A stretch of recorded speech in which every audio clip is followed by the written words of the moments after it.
এটা তো অনেক সুন্দর। সালাম আলাইকুম ভাই। তো অনেক সুন্দর। কত এটা ভাইয়া?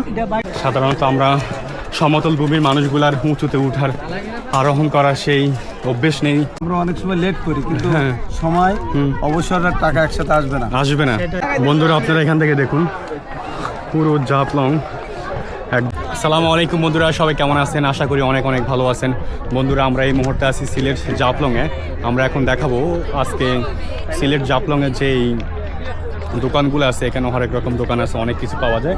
আজকে ঘুরে ঘুরে দেখবো এই দোকানগুলো এবং এখানে পুরো হেঁটে হেঁটে দেখবো এখানকার জাফলংয়ের কি অবস্থা, বাজারে কি আসবে। হ্যাঁ, এখানে অনেক কিছুই পাওয়া যায়, পাহাড়ি পণ্য পাওয়া যায়, তারপরে বাংলাদেশি পণ্য আছে, সিলেটের যে বিভিন্ন ধরনের আইটেম আছে, খাবার বলেন, নাস্তা পানি বলেন, সবকিছু, কাপড় চোপড়, সব দিক দিয়ে তো সব কিছু পাওয়া যায়। সবকিছু পাওয়া যায়।